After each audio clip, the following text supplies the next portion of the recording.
What is going on, people? We are Tottenham TV. Good afternoon to everyone out there. Another day goes by, another day with no radio silence from the football club. But we do have a bit of a Tottenham update to bring them today, don't we, Sim? We do. Our holidays are ending. Maybe things will be set in motion at this point. I don't know if it'll be a good ending to the holiday. You know when you get that holiday feeling when it's just like depressing, ending your holiday? I wonder if Ange feels that right now. Yeah, probably. To be fair. He's been enjoying the sunny. I feel it for him. He's enjoying the sun in Greece, laying back and enjoying that Europa League win. None the wiser of whether he's still in a job or not. Maybe he's not worried about it. He said in the press conference, didn't he, beforehand? Doesn't matter to me. I've got a great future. I've got my wife. I've got my kids. I ain't worried about it. Yeah, we've heard as well from, I don't know, I believe the ITKs and everything, that he's got some top job offers if he was to leave Spurs. Top job offers. I doubt it's going to be anyone of the size of Spurs, but I reckon there'll be some clubs looking at him, to be honest, after the job he's done at Tottenham, winning the trophy, breaking out a trophy drought. And I think some good clubs will look at him. Trying to think, like, what clubs at the moment are looking for a manager. Inter Milan off the table now. Chivu's going there. Like what kind of clubs are there that are looking for managers right now? Don't even know. Juventus, are they looking for a manager? They're gonna keep Tudor. No, I don't think clubs are that size right now. But it would, like, Custer says Leipzig. Leipzig? That's not a bad shout. Are they looking for a manager?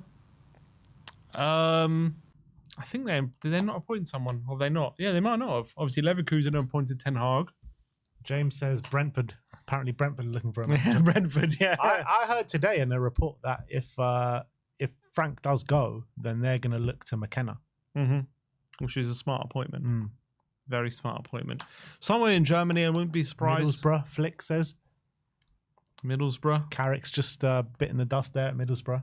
I think you can get better than a championship job, I reckon. My opinion. I'm trying to think what other jobs there are around there. Maybe you know where I could see him is Marseille. You know, De Zerbi can be a bit of a ticking time bomb. I wouldn't bet against him going somewhere like Marseille. What about like Fenerbahce or something, replacing Jose? Don't know about that. What? Why not? It's like from one end of the spectrum to the complete other. I don't know. I don't think Jose's leaving there anytime soon, or you just never know with Jose, do you? True. What about a national team? Yeah, I don't think not sure about a national team. Look, maybe he's not going to get a job offer immediately, but I think down the line they'll look at him. In my opinion, look, managers change all the time. I think. Yeah, and I the think report's saying that he's got these offers, so there must be some clubs there looking for managers that we're not thinking of. Yeah, off the top of my head around Europe. One of the reports was AEK Athens. AEK Athens, are they a top club in Greece? In Greece, they are. Will they win it? Better than Olympiacos? I don't know if they're better than Olympiacos, but they're one of the bigger clubs in Greece. Yeah. I heard that, but yeah, I don't know how much truth is to any of this. They finished second. What do we think, chat? Anyone else can think of clubs that Ange might be interested in Ange going forward? I know one. Tottenham. He's delivered success. Europa League winner coming to Tottenham. Why not, mate? Mind that. Why not? Rehire him and get that second season trophy. Exactly. They should do that. They just sack him, rehire him. First year rebuild, second year trophy. I'm down. Man United. Back to Celtic. Well, we'll see what happens. But we've got nearly 750 of you guys in here, so big up to each and every one of you. Everyone is just ready for the news to drop. I know, everyone's hanging on everyone's every word, waiting for that news to drop. Well, we do have some sort of news from a reliable journalist to get through in this Tottenham update, so there is some sort of something to talk about at least, and we've got some transfer speculation as well. So shall we get into it? Let's do it. All right, let's get into the Tottenham update. And actually, the first one is regarding FFP, because The Athletic did an article today regarding financial strength regarding PSR and where Spurs are at right now. And we're currently fourth strongest at the PSR rankings, which, I don't think it's a secret to anyone how healthy the club's financial position is in that sense. But It's saying 277 million for Spurs. Yeah, that's just a wiggle room that we have. Yeah. Doesn't mean we have that much to spend. No, but it means we can spend it. We if can want. spend that if we want. Exactly. Yeah. Just easy. Just want to make that clear. But yeah, we know we're a very well-run club financially. So it shouldn't be too much of a surprise that, especially all the money that we make outside of the football and stuff like that, and the match day revenue increasing massively. Now we've got Champions League football as well. I don't think that's included in that, the Champions League football even. But yeah, I think it's not. Yes, we're in a great position from FFP point of view, but whether we're going to actually take advantage of that, I think you know the answer. It's another to that. question. I think you know the answer to that. But you're looking at this graph, right? It don't make good reading for Burnley whatsoever. They're on -20, and Aston Villa as well, the lowest of maybe what you saw the so-called bigger clubs in the Premier League. They only got 15 million wiggle room. But is that Burnley's FFP before they get the Premier League money? I have no idea. I would assume so. It says projected maximum pre-tax loss allowable under Premier League PSR rules. It doesn't say. What's the fine print saying here? Well, it says 24-25. So it's the last 3 years. I mean, when does it renew? Doesn't it renew like halfway through the season? Well, I think I think it's like the second half of the season, like April. So I can't. That's what even I'm remember. saying. So these figures will be for this transfer window. Oh yeah, it'll be this transfer window, but they're not going to get fined, Burnley. But no, they're not in a good position. But I'm saying once that Premier League money comes in, that will look a lot healthier. Yeah. How much is the Premier League money? Big. Yeah. Hundreds. Well, like 100 million or something, 50 million. Yeah, it's big. Yeah. Tens of millions at least. Yeah. Well, look, this is the situation. It's not exactly a surprise of where Spurs are at. I think when I look at this, I get more frustrated than anything because you see like what a good position we're in, what we could be in, and we just don't ever get the business done. What's interesting, I was reading Matt Lord's article. At the end of the article, let me see if I can get it up. He says something quite interesting. He says ENIC did invest 35 million into the club in January, but Levy made it clear that Tottenham will not spend money they do not have, with the club's net transfer debt standing at £279 million, even with Champions League qualification and 200 million worth of profit and sustainability rules headroom, which is that to 277. That would put Spurs in a position of needing to sell to buy this summer without investment from ENIC or elsewhere. We're always in a position to but sell I don't to know buy. if I believe this. We're always in a bloody position to sell to buy. I don't know if not that I don't. I'm not saying these figures are wrong, but that 279 million pounds worth of debt, I don't think has to be paid this summer. I doubt. Maybe I'm wrong. I don't think that 279 million. You talking about the transfer debt? Yeah. No, that's aggregate. It's installments. Exactly. Seasons, yeah. So I don't understand why, just because we've got 279 million worth of debt, transfer debt, that means we still have to sell to. That means we have to sell to buy one. Only a certain portion of that's going to be paid off this summer. So it's not all going off this summer. So the fact that we have to need to sell to buy, even when we've got Champions League money coming in, and we've got a lot of headroom, I don't think the transfer debt wipes all that out, in my opinion.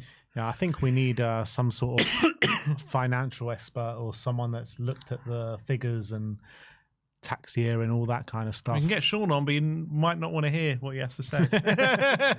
Definitely don't. Sean said Levy out yesterday, so maybe I do want to hear what he has to say. But for me, yeah, I don't believe we have to sell to buy. I don't believe that, even though they're saying it. But what Matt Law said as well in the article, he said sources believe that a shake-up throughout the club, which is expected to be far-reaching, could prelude to fresh funds being pumped into the club by ENIC, who are keen to remain control of Tottenham, or in the form of outside investment. A lot of rumours. So I mean, if that is true, then it could, provide us with a healthy summer and a summer where we don't have to sell to buy. I mean, on the contrary, if we did that, you would think that would be so we get ready to spend quite a bit of money. That's what I said, yeah. No, I'm saying that's not sell to buy. I mean, so we don't have to sell to buy is what I'm saying. Yeah, but even more than that, so we have a really big pot. Yeah, 100%. Yeah, like 300 million or something like that. That's what a figure's been banded about. That and look, I don't know. We'll have to wait and see. To be honest, how often do we hear those rumors?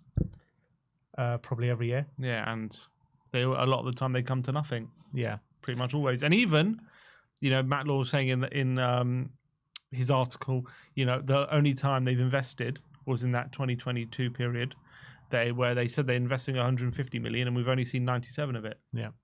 So where's the other 50 million? So even if they say they're going to invest a certain amount, they don't even keep to their word. Very, very true. And this is why change is needed at the top, people, which I've been banging on about for so long. But that is the FFP situation. Let's go into particular transfers. And we're going to start off talking about Xavi Simons again, because Give Me Sport, a great publication, say that Tottenham will seriously compete to sign Xavi Simons this summer, having already made contact with him in January. The club view him as a key to their continued rebuild. RB Leipzig wants £65 million for the attacking midfielder. I mean, £65 million for someone of Xavi Simons' quality, I think is, bang on the money, man. I would do that in a second if we could. Yeah, it's a no-brainer for me. The guy is unbelievable ability. He's been brilliant on the world stage for Holland at the Euros in the last tournament. He was fantastic. I think he's developed unbelievably well at Leipzig. I think maybe last season wasn't his best season, but ever since he's gone there and gone on loan to Leipzig in the Champions League, he's been fantastic whenever I've seen him. Such a versatile attacker, kind of attacker we don't really have a profile of in our squad as well. Someone who's got the ability to play across the front line and just influence the game in so many different ways. I don't think he's going to come to us. I don't think he's in our ballpark, but I'd love him. And if we can somehow convince him to come, maybe get you some of that Ange pull, maybe we've got a chance. But I think it's kind of a pipe dream. I think you're looking at Xavi Simons. He wants to leave Leipzig to play Champions League football. That's where he's at. There are rumours within the Leipzig fan base that he's got a bit of an attitude problem, a bit of a Billy Big Bollocks feel to him. He's had such an amazing football education coming through La Masia with Barcelona, going to play at PSG as well, now at RB Leipzig.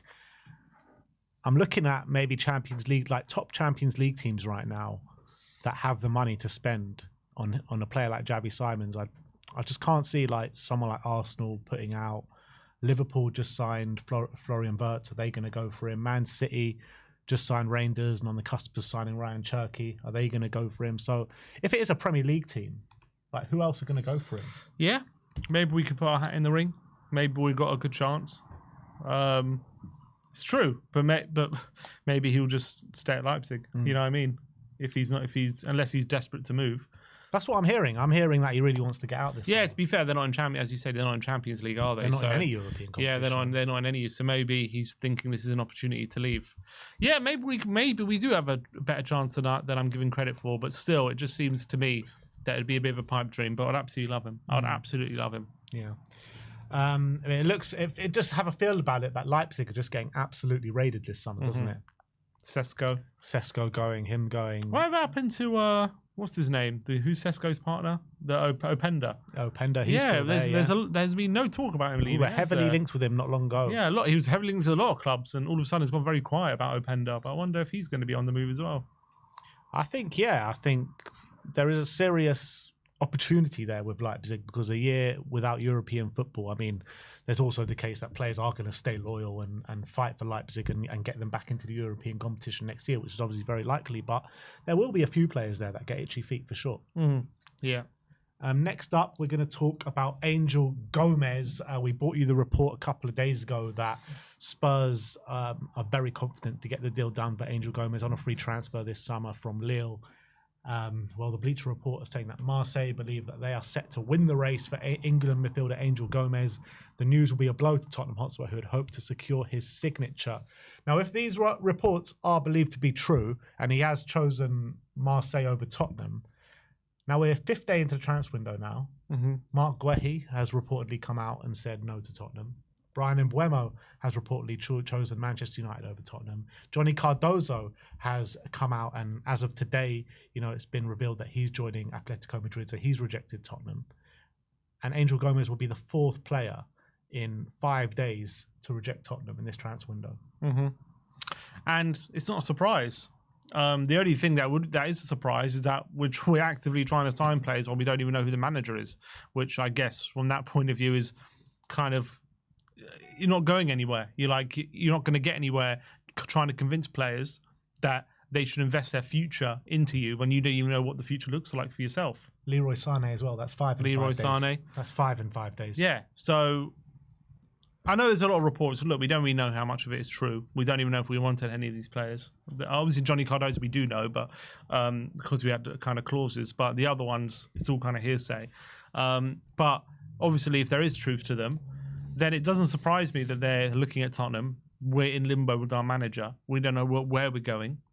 Even if we weren't, we still did finish 17th, so there is some convincing there to be done. But obviously, we are in the Champions League next season, so that we should be able to sell them a project. But at the moment, they're looking at us thinking, you don't even know what you're doing. Like, you got no idea where you're heading. You're kind of you're a bit of a mess at the moment. So why would I agree to sign any length of contract and commit my future to you, believing that this is the right club? When I don't even know what the future looks like. You don't even know what the next few weeks looks like, let alone the next season. You don't even know what tomorrow looks like. So, this is obviously consequences of the lack of decision making from the hierarchy and the situation we've left ourselves in, and this is what we're seeing at the moment. If players are rejecting us, but again, look, in terms of Angel Gomez, good player. I like him. I'm not really bothered about losing out on him, but. It just tells a story if it's the truth that he's rejected us for Marseille. It's just such a complete unknown at Tottenham Hotspur, and it's just every day I wake up and I'm like, today's got to be the day. Today's got to be the day when we get some sort of clarification on the future of this football club. And alas, doesn't look like today is the day.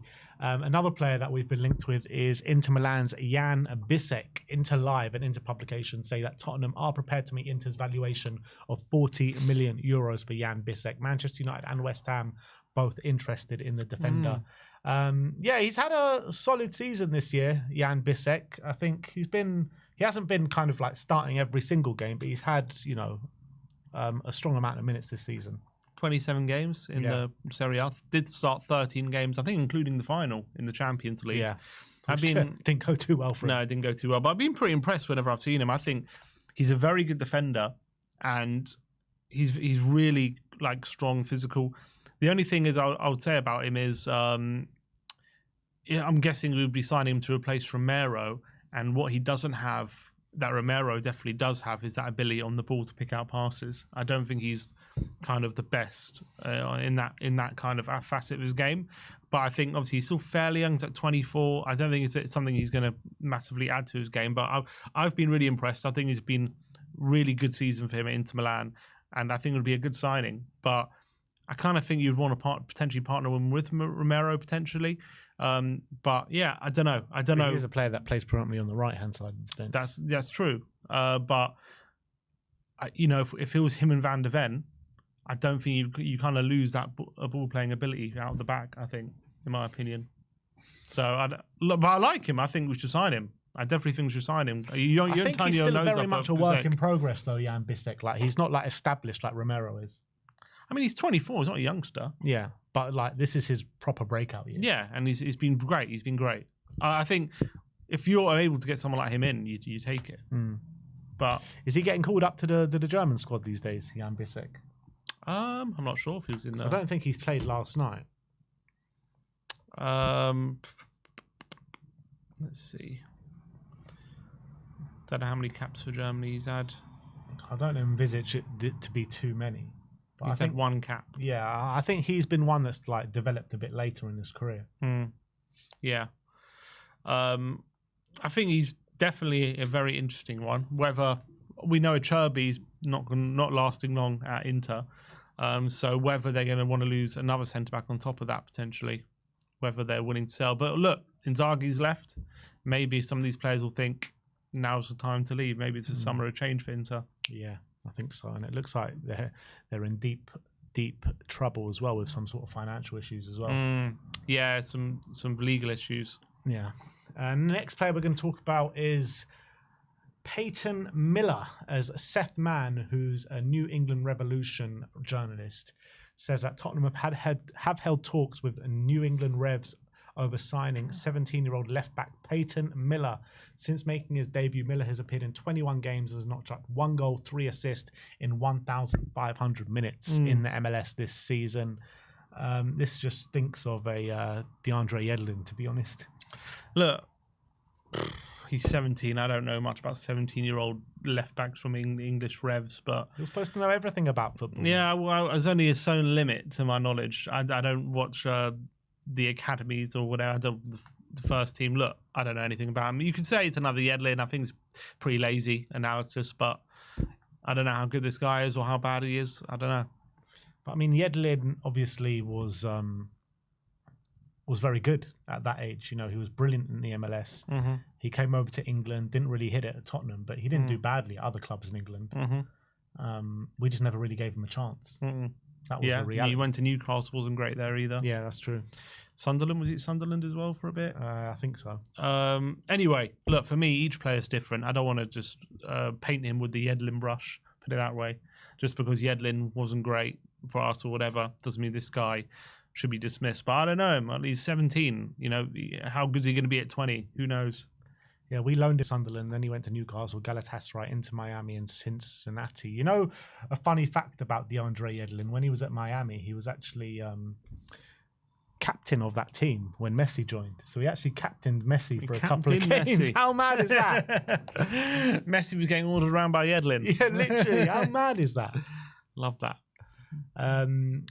Let's talk about Noni Madueke, as the Footy Insiders say that Tottenham are leading the race to sign England international this summer. However, they could face competition from Newcastle.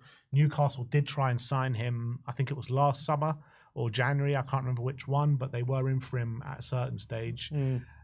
It's an interesting one, Madueke, because Chelsea are clearly going for wingers this summer. I think they're heavily linked with Gittins for like 30, 40 million, which I think is an absolute steal for someone of that quality, which shows you there are a lot of opportunities in this transfer market. However, Madueke, you know, falling down the pecking order at Chelsea, if he does come in. I like Madueke, obviously a former Tottenham boy as well, never actually had an appearance for us, but I don't know, he's just way too inconsistent for me.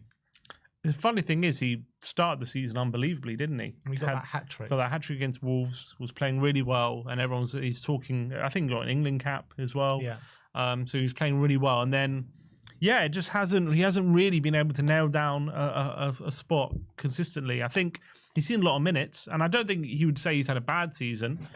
You got to remember as well, he's coming to Chelsea. When did he come to Chelsea? This is what, his second season or third season at Chelsea? It's his third, isn't it? Third season that he just had. Because he signed in January of one of the seasons, didn't he? When he first came. Yeah, so he signed in 22-23 in the January, played 12 games, 1 goal. Last season, 23-24, 23 games, 5 goals. And then last season, 32 games, 7 goals. Yeah, and he was coming from the Eredivisie. He's still fairly young. I think, did he sign at like 19 or something? Or is he still... Yeah, he's 23 now, so he signed at 20. Okay, signed at 20.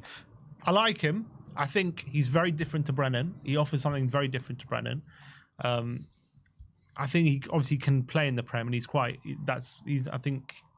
player. Yeah. He's definitely a Prem player.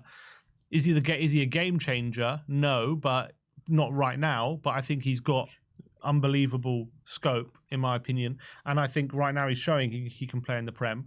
I wouldn't dismiss it out of hand. I think he's fairly inconsistent at the moment, but maybe at Tottenham, maybe a different environment, he can show his best stuff. I think I like what he offers. I think he wouldn't be my first choice, but definitely it wouldn't be one where I would say no, definitely not. You know what it is with Madueke? I'd be much more inclined to get him if he counted as club trained, but I believe he doesn't count as club trained, does he? Well, he left I think, too young. Yeah. So you're looking at going into a season next year. Let's say our winger signings are Tel and Madueke. Again, is that good enough for next season for what we want to do, a Champions League team? Like Madueke and Brendan Johnson on the right-hand side. Odebear can flirt between the two. And then on the left-hand side, you have Son and Tel. Someone said price too high. Did it say a price there? No. Well, they signed him for about 40, didn't they? So you'd probably at least want their money back, I'm guessing. They signed him for 33 million euros, 28.5 million pounds. Okay, so maybe 40 might be enough to get him. It's not bad. I mean, we paid 10 million more for Brennan, so 40 look, this is obviously me pulling. He signed on a prices out of nowhere. 7.5-year contract 3 years ago. Yeah, I like him, and I think if there's an opportunity, I would look into it. But obviously, look, I still want people like Eze. I still want someone maybe a bit more proven to be consistent. But I think he's one who could be really good for us. I really do. Really? Mm-hmm. I just signing like these teams cast-offs just doesn't sit right with me when we're trying to compete with these teams and we're trying to overtake these teams. They're going to sell Madueke and get someone better in, and then we're just going to be left with Madueke. You know what I mean? Just unless they make a mistake. Yeah, but is it a mistake? Could be. Is it a mistake selling Madueke to getting Gittins? Like, if I asked you right now, Madueke or no, Gittins, I'm taking Gittins, exactly. but we can't get. Are we going to get Gittins? No, but I get that. But what I'm saying is that we're signing a player, and they're signing a better player. So they're going to be better than we us. have to understand where we are in the food chain. Yeah, Madueke is not someone we can dismiss, because who else is there? In terms of who's definitely better than him, who's gettable, who we can definitely sign. For the right wing, and Buemo's obviously not coming. Yeah, and Buemo's not coming. Sane's Bakayoko, not coming. maybe is he definitely back? Bakayoko. Is he definitely better than Madueke? Well, the only thing that Madueke has over him is Prem experience. That's what he has over him. I mean, I think didn't Bakayoko do better than Madueke in the Eredivisie? I don't know, but I think he did. Someone said Nico Williams. This is a pipe dream. We ain't getting him. Like someone like Madueke, who's could potentially grow into someone very good for us, is someone we have to look at. I just think I think that's where we are. Like I don't see where this market is of someone who's definitely better than Madueke, who we can definitely get. It's just very hard to find. There must be someone, man. Akaleche, yeah, I like the look of him. Akalush, or whatever how you pronounce it. Akalush, yeah, looks brilliant. He does look brilliant, but again, like him, it's only like really one season. Minte, but again, Minte is going to be a lot more than Madueke, I guess. But is he definitely better? I like Minte. People saying Jarrod Bowen. We're never going to get Jarrod Bowen. We're not getting Bowen. If we're going to get anyone from West Ham, it will be Kudus. Apparently, they want Kudus. Chelsea. They made a bid for him. Oh, have they? He's got a release clause first 10 days of July, 85 million euros. Yeah. No, obviously Eze. People are saying Eze. I would love Eze. Eze's not a right winger. But he's not a right winger. We're talking about right wingers. Semenyo. Okay. You're talking my language. I like Semenyo. Semenyo's clear of Madueke, in my opinion. I think right now, yeah. But I think their level actually, in terms of their ability, isn't too dissimilar. Yeah, but we need right now. That's what we need. We need right now. We've got enough players on our books that are going to be unbelievable in 2-3 years' time. He could be unbelievable next season. He could be. Madueke. He could be. Conceição from Juve, we ain't getting him. Leon Bailey, no. Anyway. This is the pool we're in. I don't think Madueke is like a terrible option. He's not a terrible option, but he's just not an option that's going to like proper excite you, is he? I thought I'd be excited by it. I'd be excited about Madueke coming. I would not. I would not be excited. I think he could do a job for us, but it's just another average signing, in my opinion, if we were to get him. Let's finish off on Ange Postecoglou. Sky Sports said yesterday that whether Ange Postecoglou will continue as Tottenham manager or sacked is expected to be decided this week. Well, we are on Thursday now, so TikTok Tottenham. So it's basically tomorrow. Matt Law did an article today, and he says Ange Postecoglou has now returned to England from holiday, and the expectation is that the Australian will soon be provided with clarity over his future. Tottenham will face a compensation bill in the region of £4 million if they would sack Ange Postecoglou, and that would be on top of the £2 million bonus Postecoglou earned by winning the Europa League. This is the one I mentioned before, saying sources believe the shake-up throughout the club, which is expected to be far-reaching, could prelude to fresh funds being pumped into the club by ENIC, who are keen to remain in control of Tottenham, or in a form of outside investment. Donna Cullen and Ryan Mason's exits are expected to be the start of many changes at Tottenham. Postecoglou, Scott Munn and Matthew Collicott are amongst those who could be dismissed. So Collicott's role has already changed. I don't know what role he's in now, but he has been removed of the company's house for the board.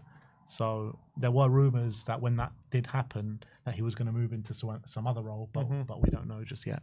Just in terms of talking about Ange, hope he enjoyed his holiday. He well deserved. He's taken hell of a lot of stick and criticism and media pressure and fan pressure this season, and I'm hoping he's had his time to unwind and relax. But obviously he's coming back. He's back from holiday now.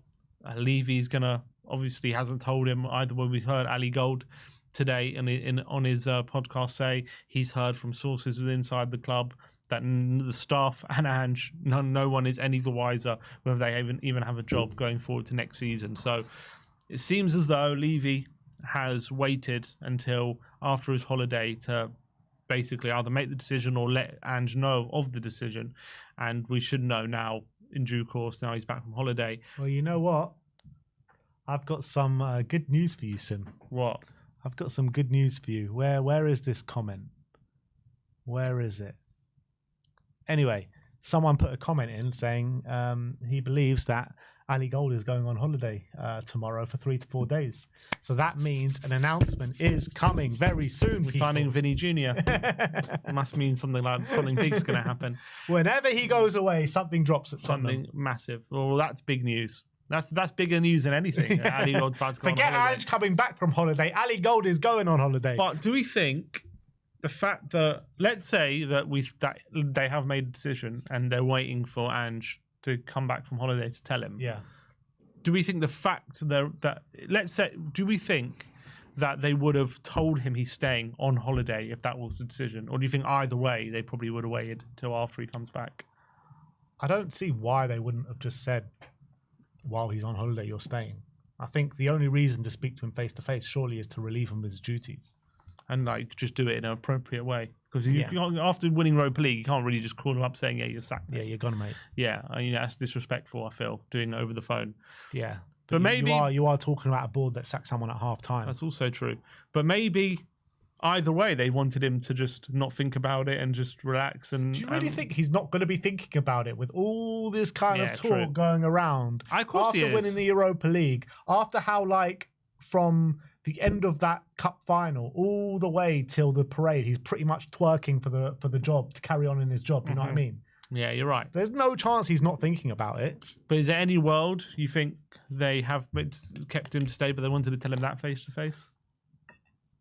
The only way I can see Ange staying in a job now is if they can't get the targets that they're going for. Because it's clear that they've been speaking to other people. Thomas Frank, obviously, they've been speaking to. That's what we're led to believe. So unless Thomas Frank rejects the job, and maybe some other candidates they've been speaking to rejects the job, I see that's the only way that Ange stays in his role. Or maybe they're not convinced by the candidates. Maybe. That's what happened with United. I know they obviously went for Tuchel and he rejected them, but also the other candidates they were looking at, they just weren't convinced by them. So maybe that's also a possibility, that they're looking at Frank and Iraola and these people and maybe they're looking at thinking, they're fine, but are they really the guys we want to be given a 3-4 year deal to right now? Are these the guys we want to trust? Yeah. When we just got a man who's won a European trophy. But clearly they don't trust Ange if they're But they don't trust Ange either, but maybe they don't trust the people they're looking at. So who the hell are they going to trust? Don't know. They're not going to trust anyone. May as well put Daniel Levy as manager. But you can't, I don't know, if you're interviewing... Got to trust someone at some point. I know, but if you're interviewing for the job and you're giving your reasons why, you also got to earn that job, don't you? Maybe none of them have done it. Maybe none of them are convinced that, they're the guys that Tottenham should be investing in. I don't know. Maybe that's a possibility, but that's also not a good foundation to keep your job. Yeah, it's just all But you can't not have you have to have someone in there. It's all just doing my head in, man. It really is, and I really feel for Ange at this moment in time, because if he does stay, he knows full well that the board have been searching out other managers, just completely disrespectful. Undermines him completely. And if he is going to come back knowing that, then what future does he have at this club anyway? You just have to get results. Yeah. It's the only way he stays. Yeah, I agree. But as well, what's going to be interesting is if we do make a change, how do the fans not react necessarily to the change, but are the fans going to be patient? If let's say the new manager has a season like Amorim, are we going to be calling for his head and saying, not why do we sack Ange, but this guy needs to go, he's the wrong guy? Or are we going to say this guy needs time? Look, he doesn't have his players, he needs another summer, all these different things. Because that might well be the case if we change manager. They might need, a season or two to. I think as every manager comes in, unless it's like a high-profile manager with a big name, unless they get results, or even if they get bad immediately results, on them. yeah, and if they get bad results initially and then turn it around, yeah, fair enough. But I think that the patience within the fan base is going to wear thinner and thinner and thinner as every manager passes. Mm-hmm. Agreed. But it's also, as you're saying, it's crazy that we're now 11 days since the end of the season, and no one knows what is going on. It's crazy. This club is an absolute mess. It really is, and they're just sapping the life out of the fans after winning that Europa League trophy. This is supposed to be such a great time for us, and I'm just sitting here stressed. Everyone is just glued to their phones, looking for the news, waiting for what's happening, and we've just not heard a thing. Look, surely this can't go on for much longer. Surely. Well, Ali Gold's on holiday tomorrow, so it's going to happen tomorrow. It's going to happen tomorrow. Then that's confirmed. Ange came back from holiday today. Levy came back earlier in the week. Ali Gold's on holiday tomorrow. Surely tomorrow is the day. But it's just mad that there hasn't been, that they have kept a very tight lip on these things. Clearly, they've gotten rid of that mole, because we haven't heard if they have made a decision anyway. Maybe they're genuinely still in limbo right now as to what they want. Maybe the mole's just on summer holiday. Maybe the mole's on summer holiday. But it's mad that no one's been able to get any source or any apart from these two journalists on Sunday, who apparently either they're ahead of everyone and they actually know, or they've completely jumped the gun. What's your opinion on this radio silence, though? Like, obviously we don't know what's going on behind closed doors. We've heard all the rumors and stuff. Do you believe that there is something going on behind the scenes with, disgruntlement in the boardroom wars, all this kind of stuff? Do you believe that's actually happening? Because, like, for me, it's hard not to believe it when it's just there's just nothing coming out of the club, and like we've needed a decision on the manager so long ago, like you say, 11 days. Mm-hmm. And this silence just speaks volumes for me. Well, Footy Insider have just posted an exclusive. We all know Footy Insider are notoriously unreliable, but they have posted an exclusive, which is quite interesting, saying Tottenham are edging closer to agreeing a deal to sell a stake in the club that values them at $5 billion. $5 billion. Spurs have been in talks with the consortium for over a year, and progress is believed to have been made. Now, we've heard a few things about this in the past few days, about potential kind of influx of funds. Matt Law was even saying that the change at the boardroom level could be a prelude to some investment. Now, Football Insider, who, look, I know they're not reliable. I know they're very hit and miss, but they do get some stuff. Ryan Mason to West Brom, they've called. They get some things. But throughout the years, they've had exclusives before that have come to pass. But yeah, true. But not every exclusive not every exclusive, just some exclusives. Some exclusives. They've got a very. I wouldn't even call it hit and miss. It's more miss, and then a hit kind of thing. Maybe it's a case of if you say so many things, then you're bound to be right at some point. But I mean, look, maybe they have heard something. Maybe this is genuine information. We just don't know. I think it is the same guy who said that they have decided to sack Ange on Sunday. So, maybe if this is true, maybe Ange is gone as well. Maybe both things are true. Maybe both things are not true. Maybe one is and one isn't. It's hard to know. But if it is true, I mean, that would also maybe play into what is happening in terms of why it's very quiet. Maybe they're waiting for this new investment and more decision makers to come into the room before deciding on the manager. Maybe that's why we're getting our house in order before we make a decision on the manager, or confirm it anyway. Maybe that's why we're not hearing anything, because maybe there is something going on in the boardroom in terms of investment or power struggles or something like that. There's a lot of noise. Obviously, nothing reliable or confirmed. It's just a lot of Chinese whispers at the moment. But the longer the silence continues, the more the rumours are going to grow. Yeah. Look, it's just what we have to say every day. We have to just wait and see what happens, because we can speculate all we want, and we can read into these third or fourth tier journalists and reports all we want. But the reality is we're none the wiser every day. And every day is just more indecision, more being in the dark. And it just stinks of incompetency straight from the top at Tottenham Hotspur once again. And more players getting snapped up. I know these players potentially we're not going for, or players that out of our price range, or whatever. But more every day, teams above us are signing and improving their squads and getting ready for the new season already. And we're nothing. Well, we have teenagers lining the streets of the Tottenham Hotspur Stadium, sleeping overnight to get the best place in a Beyonce gig last night. That's what we got.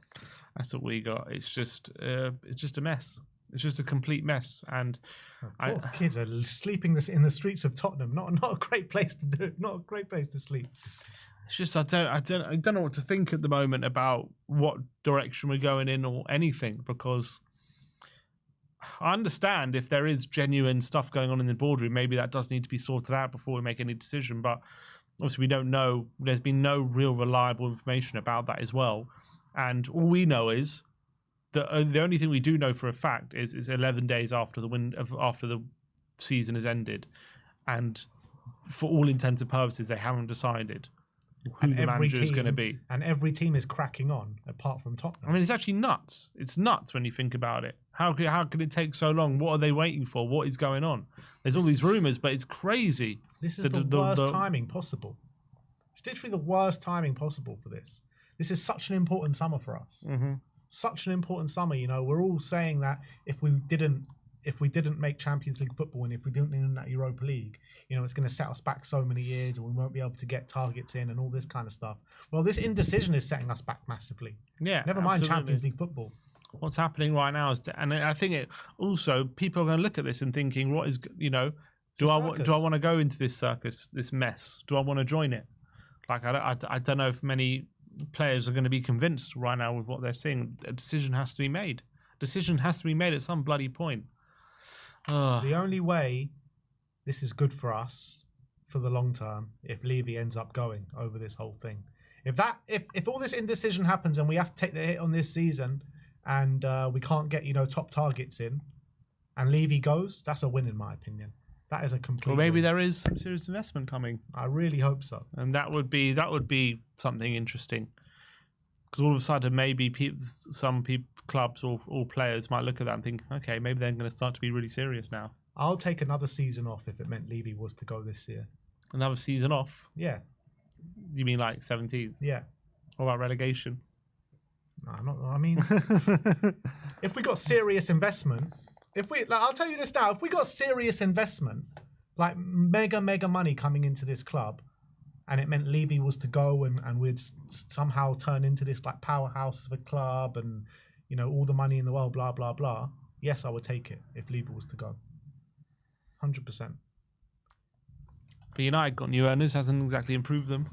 Yeah, but I just said if we turn into this powerhouse of a club. Oh, well, that's... Yeah, I mean, but that's like... we don't know if that will happen. If just because Levy goes. We don't even know who our manager's going to be next year. What do you mean we don't know if that's going to happen? We don't know anything. Yeah. We know absolutely nothing. Yeah.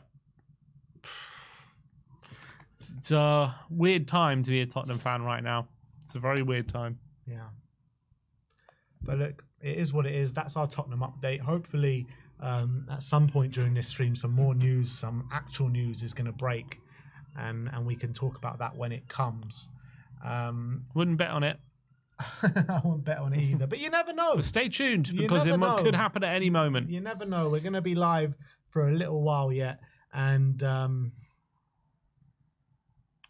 was there a super chat? Yeah, go through the super chats. Well, I'm not logged into the thing. One sec. It's MasterChef. That was from yesterday, I think. This one from Martin Gower. I don't have them here. Oh, it's because you're not on. You have to tick the comments. Go on, just read it. Ben Kaufman says, bite the bullet. We are Tottenham TV for Spurs co-managers. Well, if you have a look at our Championship manager, Football Manager record, second to none, mate. We won Europa Absolutely League. second to none. And Europa League. I've won like back-to-back trebles. Never mind Europa League. I think it's there now. Martin Gower says, Big Ange in. Boys, looking forward to a season 3, mate. Look, we're all trying. Samuel Lynch says, here's a super chat. Big up to Samuel Lynch. Big up to you. Thank you for sending in the super chat. Look, I think I want season 3. I'm curious what season 3 would look like. I'm more curious about season 3 than what a first season under Frank or Silva would look like. I'm much more curious to see if season 3 can do something interesting for us. That is my opinion. I think the players want him. I think a lot of the fans now want him to stay. I think he can improve our league position. And look, I think we can do well in the cups again. I think we can. There's no reason why not. I think in a big cup game, you want Ange on your side. I really do believe that.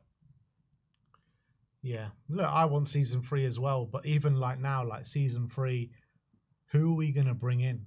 The quality that we need going into next season. Like, I'm trying to think about who I even want. And apart from Eberechi Eze, talking about realistic targets, like who else is there? In the Premier League, yes.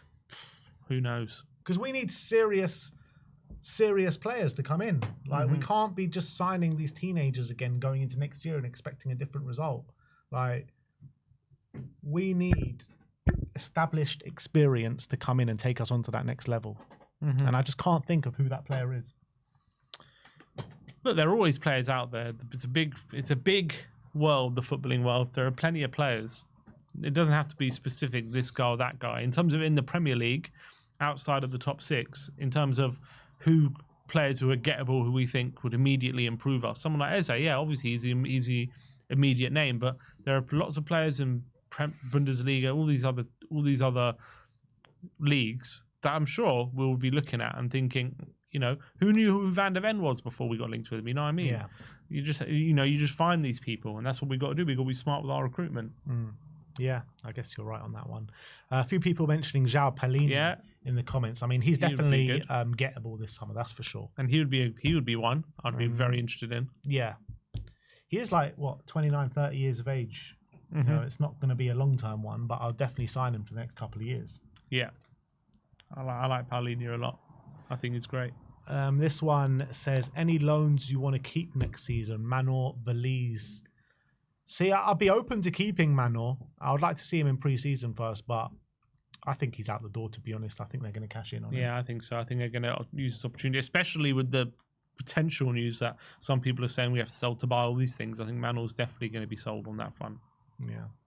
There was a super sticker as well here. I don't know what the name is, but has sent us a super sticker for a cat shaping like that. So there you go. But we've got some comments to react to as well. Let me just get this off the screen. We've got some comments to react to. Obviously, the We Are Tottenham army is stronger than ever at this moment in time. Yeah, but first of all, you guys have been absolutely brilliant over the last week or so. Ever since winning that Europa League, tuning in your droves. And we can't thank you enough, people. But yeah, you've been strong in the comment section once again. So let's go and see what comments there are to react to. All right. So the first comment we are going to read is from Sean Cannon 7922. He says, winning the Europa League was brilliant, but winning a cup doesn't automatically mean that the squad will now kick on to bigger and better things. Did West Ham kick on after winning in Europe last year? Did United kick on having won the FA Cup 2 years ago? No. If you look at the Premier League at the end of this season, 50% of clubs have now won a cup in the last few years. Yeah, it's a fair point. I think you're talking about clubs, only proper clubs kick on when they win a trophy. Unfortunately, I don't hold Tottenham in that category anymore. Like, you're looking at clubs that kick on. Liverpool, they won that Champions League and they absolutely kicked on. Man City under Pep Guardiola, or even just in the reign after the money and everything, you know, they won that trophy, they absolutely kicked on. Like, these kind of clubs kick on and the trophy means a lot.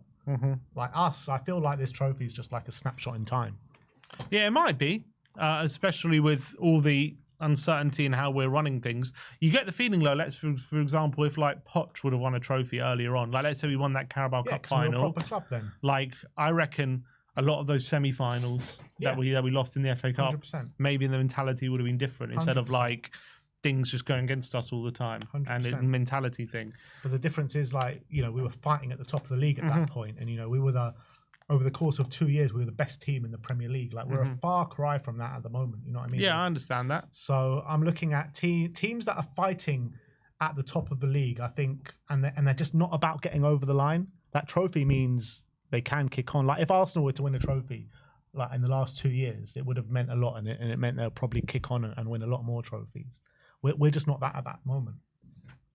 Yes, obviously the evidence is there with the league position that we're still far away from being that team that we want Spurs to be, in terms of being a consistent team, challenging near the top of the league, getting that regular Champions League football via the league and that kind of stuff. But I also think that winning that competition for this group of players, they're all very, very young. They've all been, you know, bought into this narrative that Tottenham is this club that never wins anything, and they're the ones to break that spell and all that kind of stuff.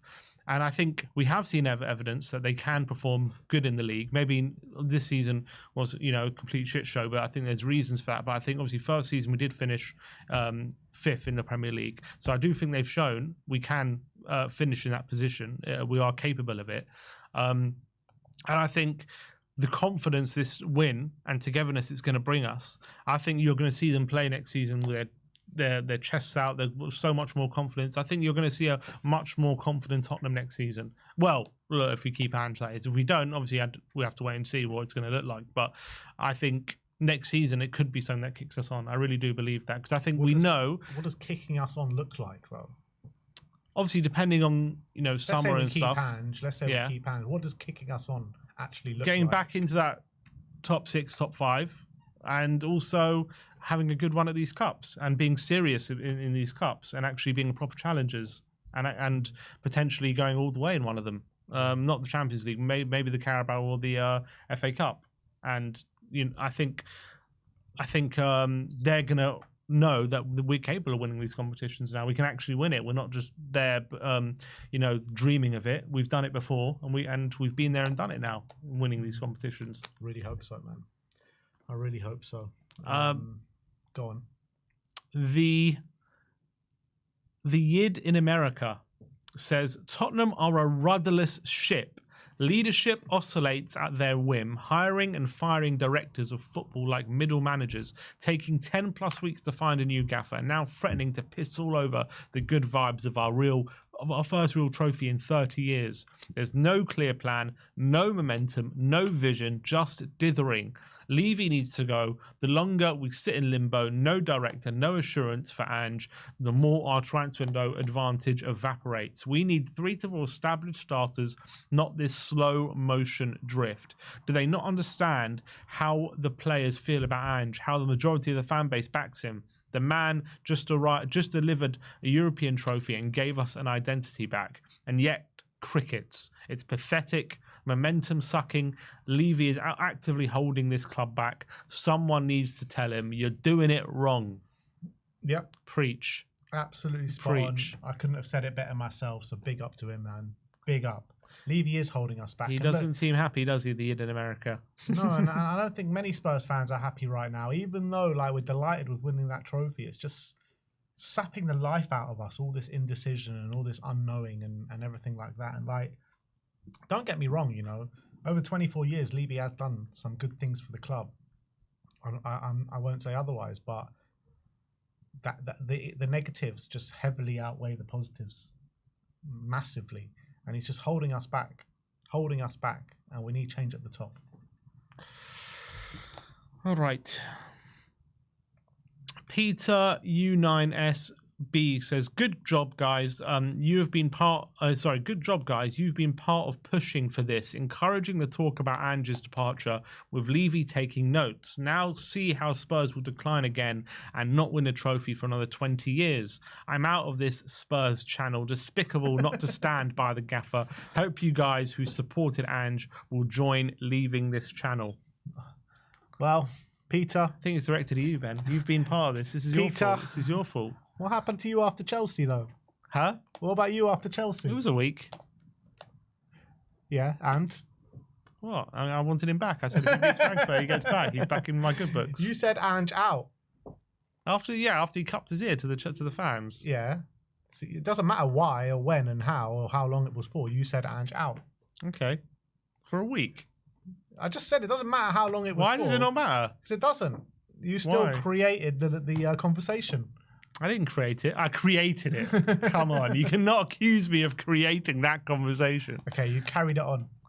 No, I contributed to it. Yeah, I'd say for a week. contributed to it. For a week, yeah. That's my crime.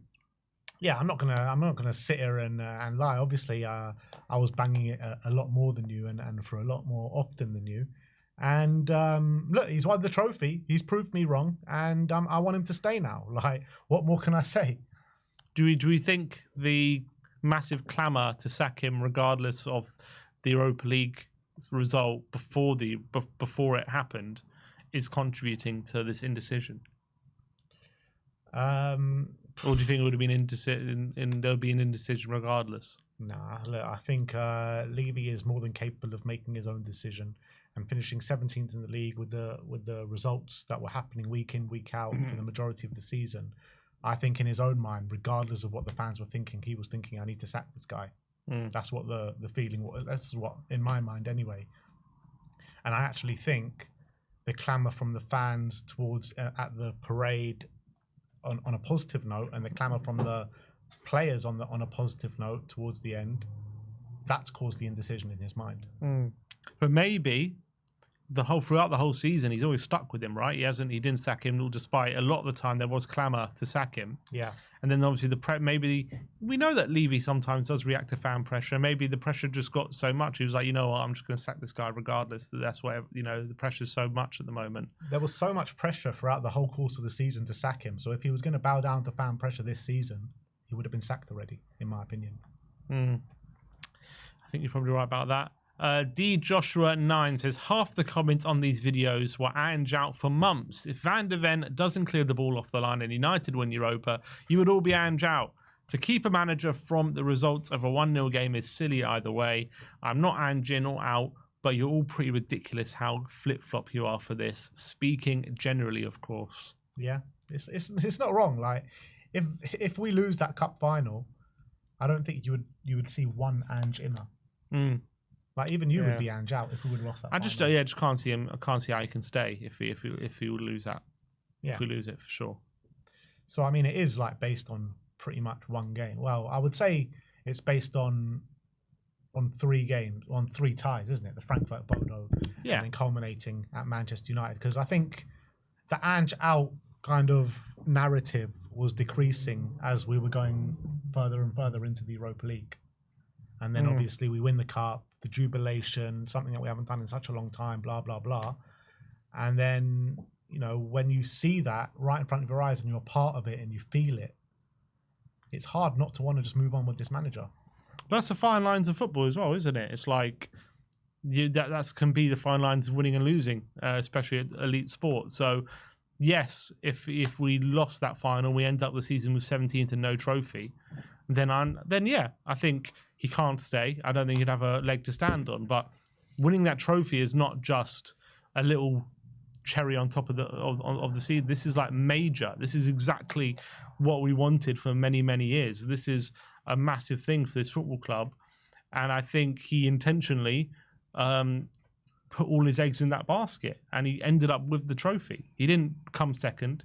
He didn't lose in the final. He didn't come runners up. He won the whole damn thing, and I think that deserves a lot of credit. And I think then you can say, when you're looking at all the problems we had this season, I think maybe a lot more fans are like, okay, maybe you can give him the benefit of the doubt. Although I think for me, I've always mentioned the problems throughout the whole season. I don't think it's any less valid whether we lose the final or not.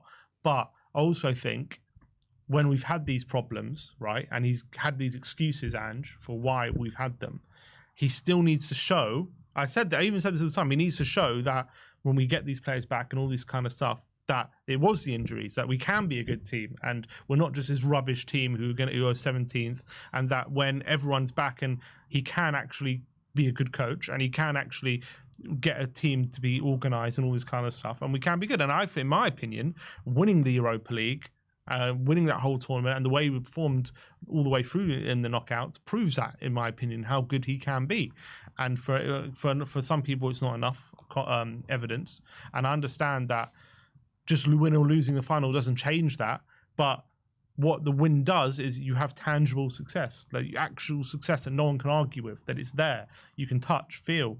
And I think if we lost that final again, it's like, oh, you said you could be better, but you still didn't win the final. You still lost. You still came runners up. Is that enough to cling on to for next season, to say, to give them the benefit of the doubt and say, you actually can turn this ship around, and you actually, can perform at this level. But winning it, as much as it is fine lines, there is definitive proof there, in my opinion. Yeah, but on the flip side of that, I still understand people that want the manager gone right now, because even me, who I think Ange deserves to take us into his new season, and I want him to stay, I still don't know fully in my heart of hearts if he is the guy that is going to take us on and take us to that next level and get us competing year after year.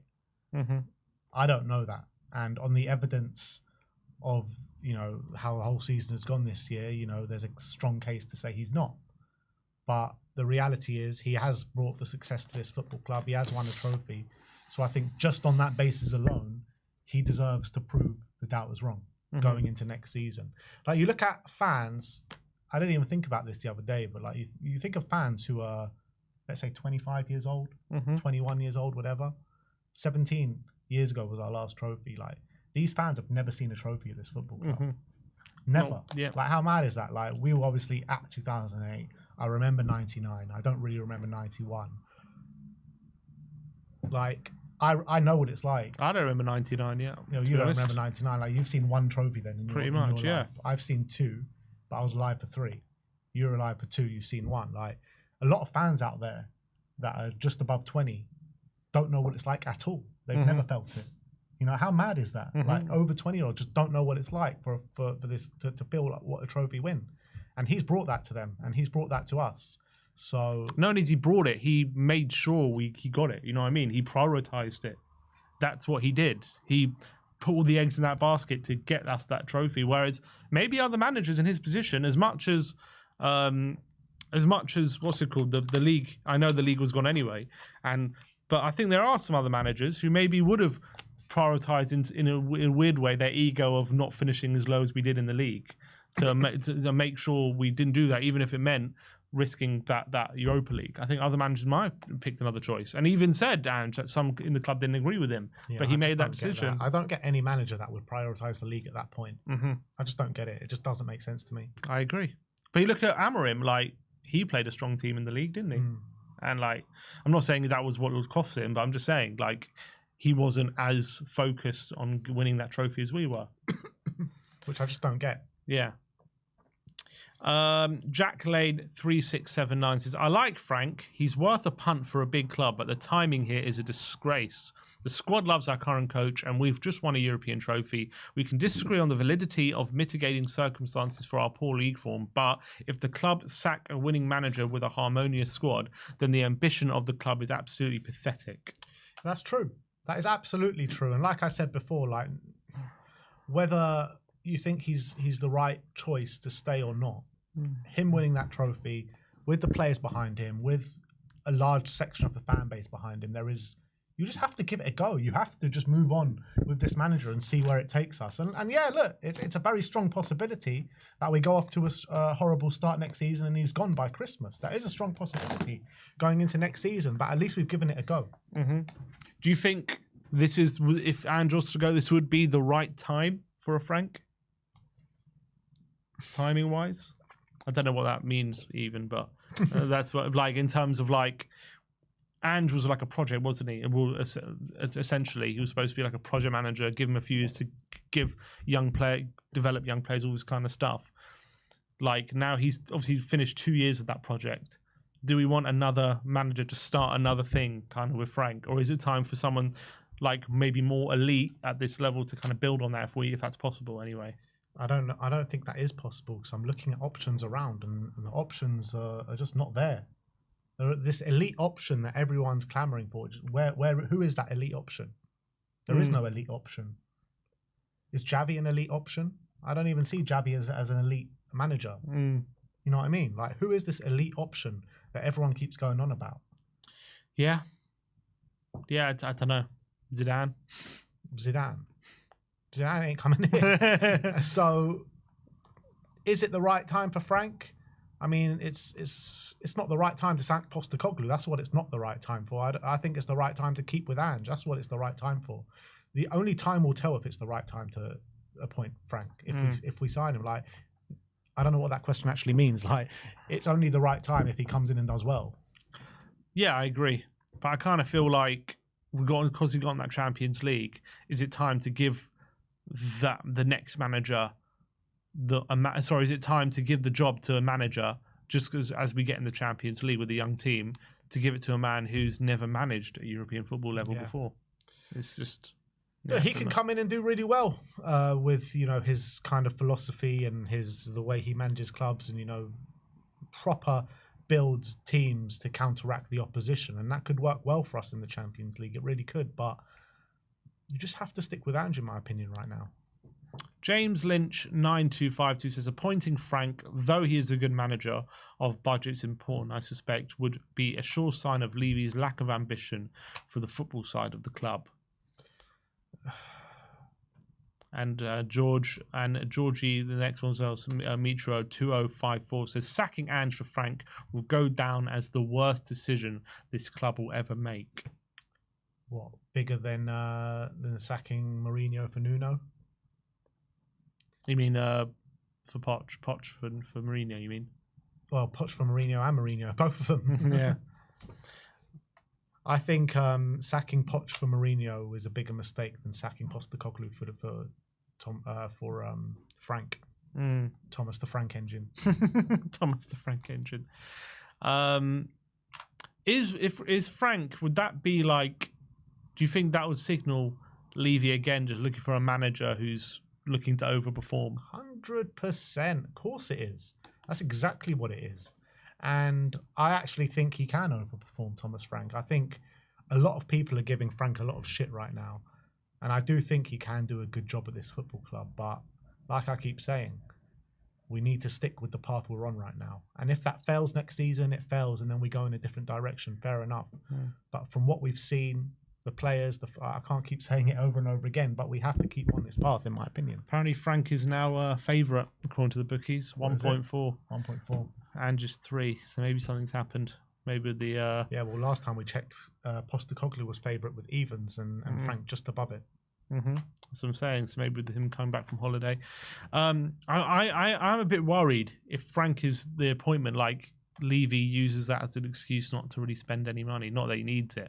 But like we know that Ange, football has a high ceiling, but it needs real quality. Like maybe he comes in with Frank, he goes, Frank, you can just do what you got, kind of thing, like he always has been. That's what I'm a bit worried about. Yeah, but he's been at Brentford, and he's not been, going for what we've been going for. He's never been in European football before. If Daniel Levy looks at this squad and the way we were so underprepared going into it this season, and says under any manager that we don't need to spend money, and that's just more evidence of why Levy needs to leave this football club. We finished this now. 3AA3 says Ange took over a team in 8th and took them to 5th in one season after losing the club's greatest goal scorer, then won a trophy like he always does in his second year in the face of unprecedented injuries. In Japan, his team was in 17th and ended up winning the league the next season. He's been here before. 17th is irrelevant in the face of trophies, and anyone who thinks that should go and join Arsenal with their bottlers mentality. 17th is not irrelevant. It's definitely not irrelevant to have the worst ever league campaign that we've seen with our very own eyes. However, winning a trophy is very significant. And also finishing 5th the season before has to be taken into account when you're talking about if this manager can manage in this league or not. So, I mean, there's definitely pros and cons when you're looking at the stats towards Ange and you're looking at what he's achieved so far in the Tottenham job. So, it's definitely not irrelevant finishing 17th, but you got also taken the positives as a very much a relevancy. Yeah, I agree. You can't just brush aside the fact that how the league campaign, what happened with it. But obviously, you should also assess why it happened, why you think it happened. Was it just because this guy is a buffoon and doesn't know what he's doing? Or was there reasons for it? Did he make mistakes as well? How much blame do you portion to him? All these different things should be passed out. I'm worried they're not going to do that analysis, and maybe we'll just brush over, look at it as on the face of it and say this is just unacceptable, and they'll sack him off the face of that. But in my opinion, yes, obviously Ange has a lot to be accounted for that league form, but is there enough in the evidence to suggest maybe it's not totally his fault and he can be given another opportunity? I would like to think so. Paul Jenkinson T7K says, I'm an Aussie who has followed Ange's team for years now, so I support the Spurs. I've never experienced such toxicity from supporters as I have with Tottenham. In Aussie football, if your team coach is really shit for like 3 years, we will start to grumble. But you guys go for the throat. And for context, you spend less than the other big clubs on players, had a horrific run with the first team players, and he still delivered a trophy, for fuck's sake. He's suggesting that we should be grumbling. He said, give it 3 years. No, he's not. He said, after 3 years, he said, grumble one more year. Next season. Yeah, one more 17, then you can grumble. You can't even complain. You can grumble a bit. Look, I think Tottenham fans, we definitely have, in terms of over the last 20 years, we have issues. We definitely have it. We have mental problems. I think so. As a fan base, I think we're very up and down. We're very we don't know what we want sometimes. We're very impatient. We've definitely been impatient over the last however long. Especially, it's been. It's only because we've been so patient. No, I agree, but the impatience has been accelerated since Poch got sacked. I would say there's been a massive wave of impatience. I'd say because since we've then. been so patient. Yeah, we've been patient for a long time, but now we're very, very impatient, which is the fact. And we can get toxic very quickly. But it's all on the flip side. It's like, when is it ever right to be toxic? Like, if it's not right when you're losing as many games as we are to be toxic, then when is it ever right to be toxic, I guess, would be the argument. Like, at some points, you do need to call out things that are not good that you see. And that's what a lot of people are doing. I didn't like to see it a lot of the time.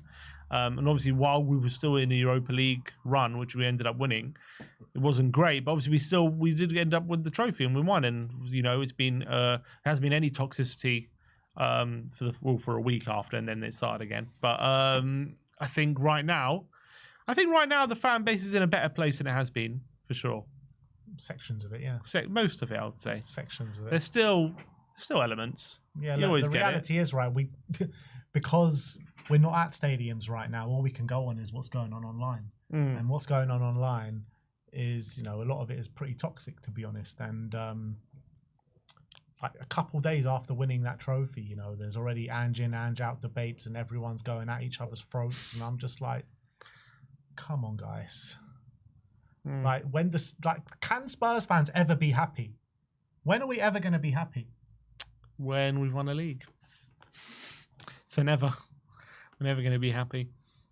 Colin Sampson 5924 says, the best form of defence is silence. We've just won Europa League competition for the first time in 41 years, and we qualified for the Champions League next season. We are playing another cup on the 13th of August against PSG. Start focusing on the positives. You'll feel better rather than getting yourself upset and feeling miserable. Stop reading all the nonsense in the media, then you'll not have to waste your time getting upset and recording this video. We need to know what's going on, people. We need to know what's going on. Just think happy thoughts. We need to know what's going on. All right, Sammy, put the Europa League highlights back on. Someone get a trophy celebration picture of Son. Actually, last night I was just lying in bed. I got this new flashy projector where I watch a TV on my screen, and I was watching the highlights of the parade. I went to sleep a happy man last night. I need to. It's just burned in my brain now. Those images. I need to get it more so that even when I sleep, I'm dreaming of it. So That's I never stop watching last it. Night. I dreamt of the parade. I fell asleep watching the parade. Oh, beautiful times. Oh man. You dreamt that you were on the parade. You were the one on the bus. Good times. Yeah, think happy thoughts. We'll try, but when we know what's happening, we've got any sort of inkling of the future, then we can settle down a bit. Even if it means Andrew's leaving, blah blah blah. I'll you go with it. But until we don't know, it's just like, what can we be positive about in terms of moving forward? Yeah. Obviously, we've won that competition, and we're going to mull over it until next season. Don't get me wrong; I'm going to enjoy that we've won it, but at some point, you do have to start looking like, what's next? What's the future? And I know maybe 2 weeks is quite quick, but still, when everyone's moving, football doesn't stand still. That's it. Football doesn't wait for you. And whilst we're deliberating and whilst we're deciding, everyone else is moving, and we're not. Exactly. Ollie Sherman says, love you boys, but I'm not sure what you're expecting. It's been 2 weeks. Most of the players are on internationals. Coach is on holiday after a shit show of a season. Ange is on contract still. Let's just not feel insecure just because another club is making signings. But it's not just another club, is it? It's pretty much the whole top half of the Premier League which are making signings right now. Liverpool have made top signings. Man City have made top signings. Arsenal brought in Zubimendi and looking to bring in a 9. You know, Manchester United, who we beat in the Europa League final, have made, you know, on the verge of making an Embuemo signing, have brought Cunha in already. Like, everyone around us seems to be bringing in top signings, whilst we're just doing nothing, absolutely nothing. Mm-hmm. And as much as all well and good saying it doesn't matter if other clubs are making signings, like, we still got a long time. I understand, but they're signing players we should be looking at and we should be in for. And there's, unfortunately, when you're looking in the Premier League, as you said, like, yeah, in terms of proven players outside of the top 6 who are gettable, it's a finite number, that's for sure. It's not a lot. And so everyone's shopping in the same pool of players. That's why you've seen Embuemo is being linked with pretty much all of the top 6, and that's why Delap has been linked with everyone, and that's why Cunha has been linked with everyone, and all these kind of things. So, you know, it's all well and good saying it doesn't matter to us, but those are players we could have had our hat in the ring if we got our shit in order a lot quicker and made a better case for ourselves. And right now, what can we tell these players? Yeah, come to us, but I can't tell you who the manager's going to be. But yeah, sign your contract. It's like we can't tell them that. So then they're dismissing us out of hand at the moment, and not even considering us as an option, because they're like, they don't even know what they're doing. Saying, looking at them. Exactly. 5 rejections in 5 days, people. And more to come, I bet. BBOK Dung says, if Romero ever leaves, sign Kim from Bayern. Kim is perfect for Ange's high line. Bayern recently signed Tar as an FA, so they are willing to sell Kim at a reasonable price. Oh, a free agent, I think he means FA. Yeah, I would like to see Kim at this football club. I love Kim Min-jae. I think he's a top player. Whether he come to us is a different story. I don't know. He hasn't had the best time at Bayern, has he? Yeah, I think he's had a better season this year than he had last year. That's for sure, under Company. He's more of a Company defender than he is Thomas Tuchel. So I think, yeah, I'd like to see him at this football club. I just don't know if it's a deal that we can get done. And we had the opportunity to bring him in years back for like absolutely nothing, for peanuts. We didn't do it. We lost out, and he ended up at Bayern Munich. Son could put in a good word, can't he? I'm sure he could, but still, like, I don't know. They had a falling out briefly, didn't they? Very Kim briefly. Min-jae and Son, that was years ago. Yeah, very briefly. Yeah, but I think they're best of buds now. There's also just some news just broke about Romero, that he's been named as one of their 3 captains now. Leader. Yeah. So leader for us. People question whether he should be a captain, but he's captain at international level now. That shows how highly regarded he is. Mavis1108 says, no other clubs announce manager is staying. Such online hysteria. If you didn't watch YouTube and weren't a fan, you just wait and see. If you didn't watch YouTube and weren't a fan, what do you mean? YouTube. Weren't a fan of YouTube. You just went, look, I've seen people say this, and I completely agree. Tottenham are not going to put out a statement saying season 3 confirmed and just staying. That ain't going to happen, because then if they did that, they would be confirming to everyone they were looking for a replacement, essentially, or they were considering not keeping him, and they wouldn't do that publicly. That would be kept behind closed doors. But you would hear leaks, or you would hear journalists if the decision we made and Ange knew about it, you would hear that Tottenham will keep Ange. Ange is staying on. All these different things. You'd definitely hear that from Ali Gold. You'd hear it from a lot of Fabrizio. You'd hear it from everyone. You're telling me Fabrizio that the moment that it's confirmed that he's staying from inside the club, you're not hearing a tweet from Fabrizio saying Ange staying third season incoming. Yes, something like that. 100%. And like, did you not hear that with Ten Hag last summer? You know, all the journalists came out saying he's going, and then all the journalists started saying he's staying. So that's what you're going to hear with Ange, whether he goes or stays. Exactly. So I think this whole narrative, like, why are you expecting an announcement? That's not the point.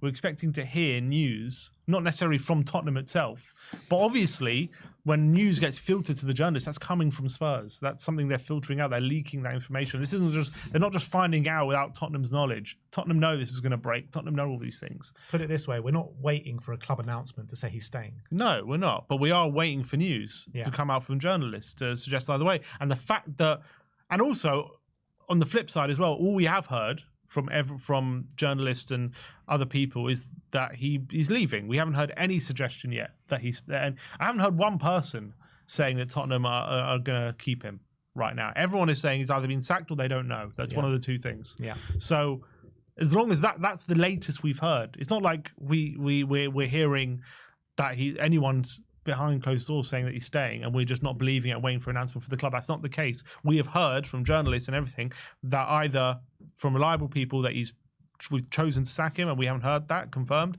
or that they're still deliberating. Either way, the fact we haven't heard anything is ridiculous. So I think I just don't understand why I keep seeing people in the comments saying, why are you waiting for an announcement? They're not going to announce that he's staying. That's not the point. That isn't the point. But there will be an announcement, just not from Tottenham. Not an announcement, there'll be news. Yeah, which is kind of an announcement. Yeah, I guess. It'll be a story. It'll be a story in broken from someone.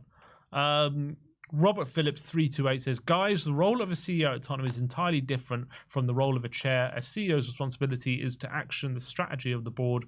The role is about operational management. CEOs are often not even on the board.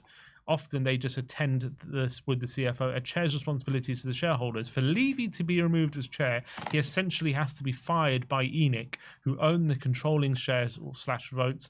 Nothing noting his commercial success and part ownership. That is not going to happen. The only caveat on this are whether Levy or Lewis have decided that they want out, or importantly, a new investors offered significant money but wants their own chair. Don't rule this out. Hope I've cleared things up. Well, thank you very much for clearing things up, mate. So he's saying the rumours of Levy being forced out are far-fetched. Yeah, I mean, I hope it's not true. I hope he can be forced out. But being he can be removed. He can be forced out his position without being forced out the club, if that makes sense. Well, he can be forced out of being chairman. Because he's not majority stakeholder of this club. He's not the owner of the club. He's part owner of the club. Mm-hmm. So if the majority... 30%. Yes. Right? I think it's like 29 or whatever it is. If the majority owner want him out, surely the board can vote on who they want the chairman to be. And if they get a majority voting that they don't want it to be Levy, surely Levy can be pushed out of that position. Yeah, you would I guess so.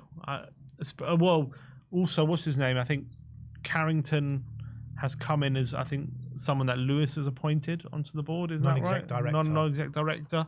Cullen's now left. Is that one less vote for someone like Levy if they did make that vote, potentially? So I don't know. Maybe it can be forced out. Look, I don't know the makeup of the board in like intimately or anything, or in great detail, but this is where we need Grandpa. Yeah, and maybe he can give us. He would have been able to give us a better direction on this. Yeah, but I do find it hard to believe Levy can be, unless there is something to do with the investment, and if they would get a say, if they invest, and that dilutes the ownership of Levy, and then maybe that way he can be forced out. I don't know.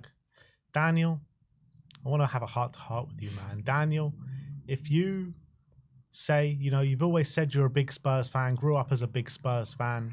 If you want to do what's best and what's right for Tottenham, if you want this future of this football club and you want to see us fighting for the big things in the future, and not just want to line your pockets year after year after year and be the biggest paid director in the Premier League history. It's time to sell up, man. Time to sell those shares. You've made enough. You've created the legacy with the stadium, training ground, all the infrastructure's there for Spurs to blow up and be a massive club. It's time to go, man. Sell up if you want what's best for this football club. That's all I got to say. Well, perfect way to end it. All right, it's the last comment. Ah, okay. Yeah, let's go through some super chats. Who did we go to next? Aussie. Did we see that one? Oh, no, we didn't see it. Let's see if this super chat gets read. Well, there you go. Go on. It's getting red. It's getting red. Come on. Even if Ange gets season 3, he'll be on a hiding to nothing as the club doesn't want to spend anything. Levy wants us to be a Brighton. I mean, I think they do, yeah. Yeah, but Brighton were the biggest spenders in the Premier League last season. True, but that's also because they sold a lot. Yeah. That's why. I think Levy wants us to be Brighton without the selling part. So we don't have to spend big. He wants us to be Brighton pre-big sales, basically. We buy Caicedo, buy who else they signed, Cucurella, buy them all on the cheap, and just not be forced to sell them and just have them. Essentially, that's what he wants, and make them stars. We should be going all in on that. The Brighton recruitment, spend 100 million on them, just get them all in, and then maybe Levy will get his wish. Maybe we should get Levy to sell his shares and get Barber to sell them off, to buy them off him, and get him to be back on the board at Tottenham Hotspur. Crazy Rat with the super chat says, everyone loves Sim. Thank you. Crazy Rat has been glazing me over the past couple of days. Yeah. They have. I don't know if it's a he or a she. Who is Crazy Rat? People are saying it's you. It's not me. My hands have been here the whole time, all right? Unless I've been scheduling out these super chats. You never know. He has another one says, Sim, you don't know how much we love you. I do now. Thank you, Crazy Rat. I appreciate the love. I hope it's not all in jest. I hope you're being serious. But big up to Crazy Rat. He ain't going to be spending $4 just to be serious. People have spent more on a troll, trust me. I don't think he's trolling there. Big up to Crazy Rat.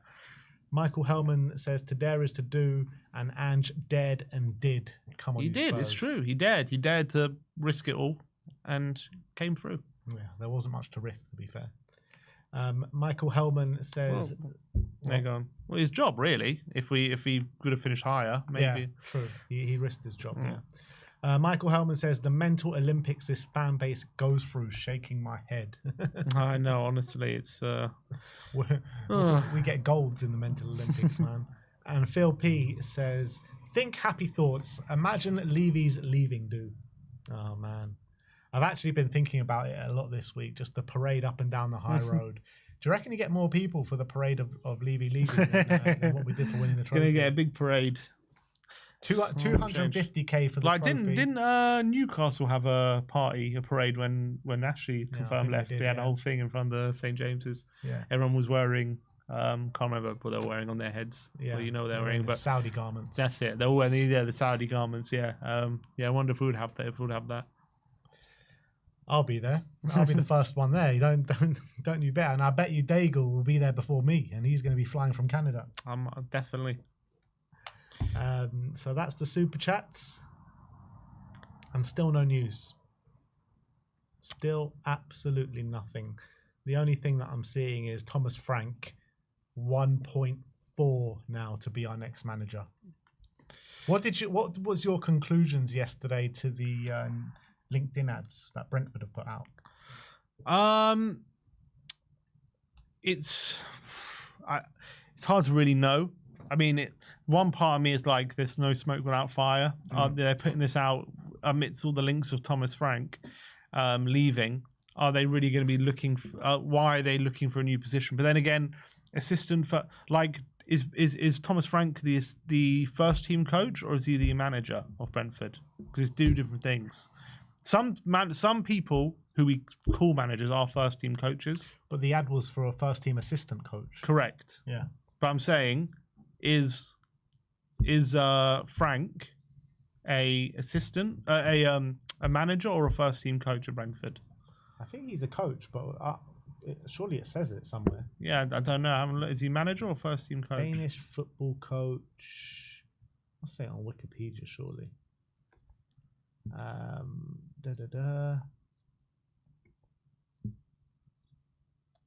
He's head coach. Where does it say that? So his appointed as head coach. Yeah. Oh, yeah. Head coach. Okay, so then that would imply that that role was the assistant of his, essentially, or the role they want in that job. That would imply maybe he is leaving, but maybe it's just, I don't know. Maybe it's just hot air. It's hard to say, but I'm guessing he's. I don't know if his assistant has left, or. I mean, it's weird as well. But if they're hiring someone, surely McKenna would want to bring his own guy with instead of putting an ad on LinkedIn. I mean, that seems a bit odd, doesn't it? I find it so strange when these companies, like we've done it before with the fitness stuff. Yeah. Like, why do you have to put something out on LinkedIn? Surely, I find it hard to believe that what they're putting out there is to be the assistant of the new manager who's replacing Frank. Yeah. I find that hard to believe. But can it be the assistant of the manager that's already there? Like, why would they put out a thing on LinkedIn? Surely Frank would want to go. Well, maybe it's just something, I don't know. Maybe it's something we're missing. Like it's not to do first team coach. Yeah. I mean, that's what it says. I can't think like McKenna, like they're asking McKenna or they're asking him, "Hey, we want you to manager," and he's like, "Yeah, I'll come, but just put our post on LinkedIn and I'll pick an assistant." Like, would he not have someone to come with him? He's like, "No, let's just put our post on LinkedIn and see who applies." It's a bit odd. But it'd be the same if Frank was staying. Like you'd think the same. Yeah. Well, unless his assistant's leaving, and I don't know. Yeah, and Frank goes, "Oh yeah, just quick put a post on LinkedIn. I'm looking for a new coach." I don't know. I don't know if it's a bunch of hot air or if there's something to it. Maybe something also tells me maybe there's no smoke without fire. Maybe in terms of that, maybe there is something to it. Apparently, what's quite interesting is Mark Flecken left, sorry, Kelleher was signed. Yeah, and in the announcement video, when they have like quotes from the manager to like welcome them to the club, it wasn't the manager; it was the head of recruitment who gave the quotes, and someone compared it to when Flecken signed 2 years ago, and it was Frank who was giving the quotes, and this time it was Keller was the head of recruitment giving the quotes rather than who was Frank. Brentford's last signing before couldn't tell you. Can't we do a bit of digging? Like who was Frank? Who was Brentford's last signing? Was it Coyote? They signed anyone in January? Coyote, no? Coyote? We're going to be looking up Brentford announcements now.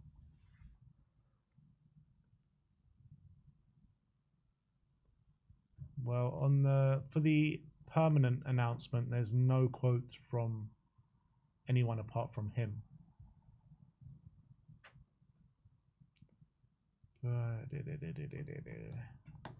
Let's see, when was that in January? Yeah, but they just made it permanent.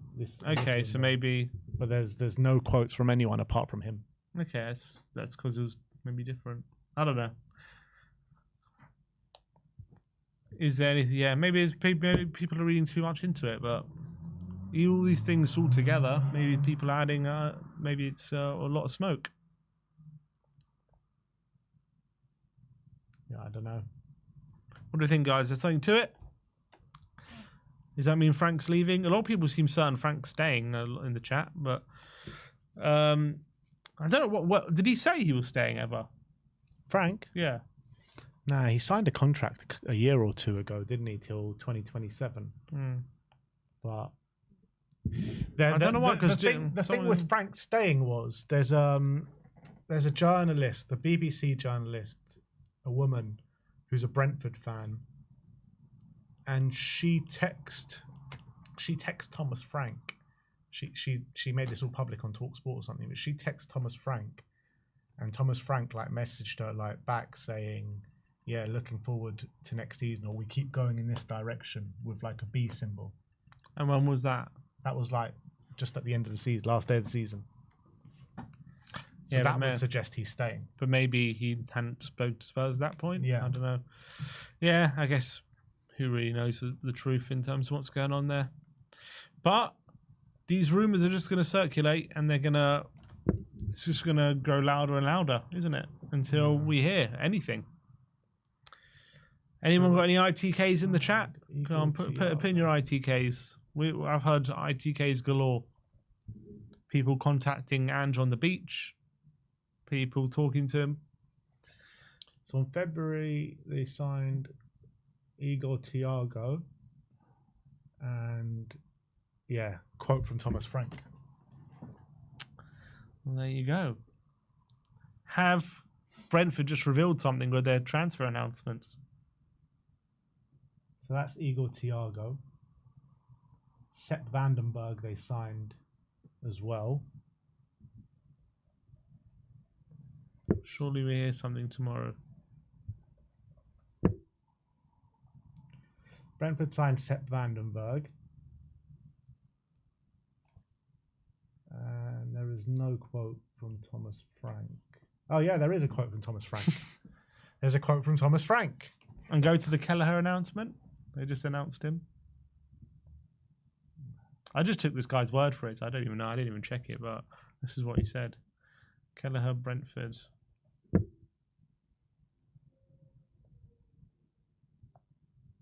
Yeah, is that right? No, it's this one. So who gave the quotes here?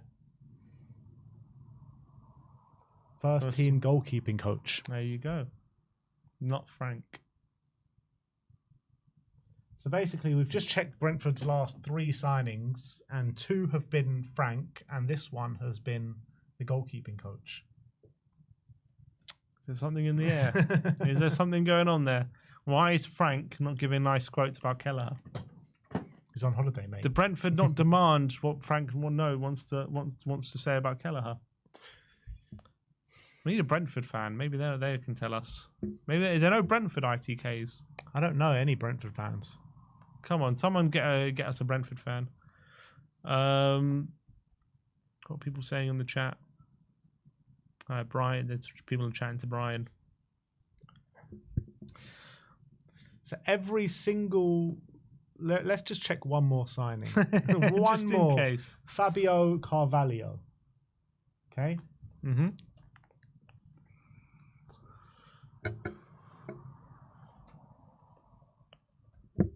Fabio Carvalho. If this has a quote from Frank, I'm convinced Frank is joining Spurs. No, this isn't the signing.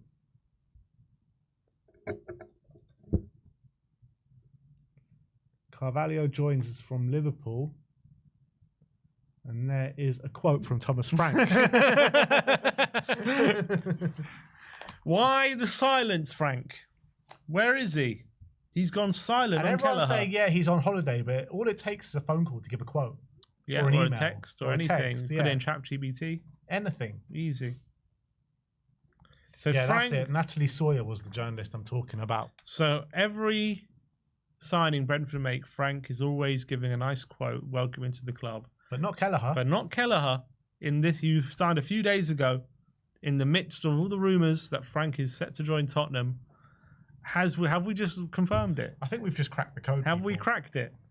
Here's the fact that Frank didn't welcome Kelleher to the club, a sign that he's never going to be welcoming to Kelleher to the club because he ain't going to be Kelleher's manager. Forget Fabrizio Romano. Forget that other guy, the Here We Land geezer. We are Tottenham TV. Here we quote. News. Here we quote. Here we quote. Frank, is that Frank admitting he's not going to be Kelleher's manager? I think it very well could be, guys. As a wise man once says, there's no smoke without fire, and I think that's significant, to be honest. Like, why is he not giving the quote? He's the manager. Yeah, why isn't he giving the quote? And it's a big signing as well. Kelleher, big keeper from Liverpool. You know, going to be their number 1. And why is he not welcoming into the club? Billy says, Frank out. No way. Ben and Sim, wake up.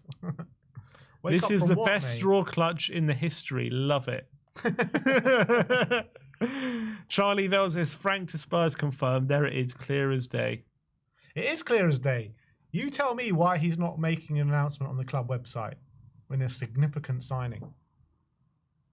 Maybe. Is this not evidence that Frank doesn't think he's going to be Kelleher's manager? 100%.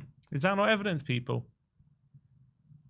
100%. I think, and on top of that, the odds have been dramatically slashed for Frank to join Tottenham today. Well, keep your eyes peeled for any more Brentford announcement and transfer announcements. We'll see if he makes any sort of appearance. But that was something that someone picked up on. So maybe there is something to it. I think there is, to be Maybe honest. there is something to it. It is odd. It is odd. Wherever you slice it, it's odd. There was...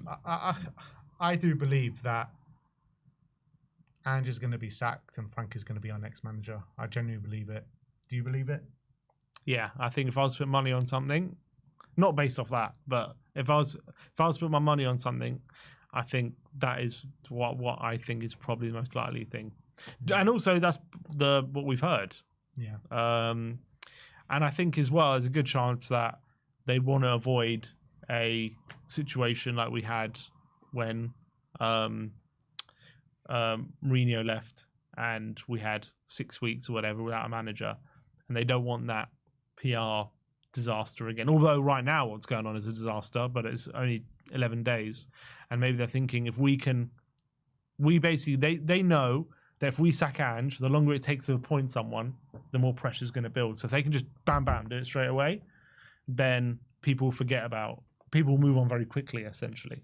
So what we know right now is that Frank always does an announcement on the website when they sign a player, except for the most recent signing a day or two ago for Kelleher. He hasn't made a quote. It's been the goalkeeping coach. We know that Spurs are completely silent on the manager situation and, not making any sort of judgment call to the public regarding Ange Postecoglou. Brentford have put out LinkedIn ads for an assistant first team coach. Mm-hmm. And reliable journalists have said that Spurs have been in talks with Thomas Frank. Mm-hmm. That's a lot of evidence. It's a lot of evidence.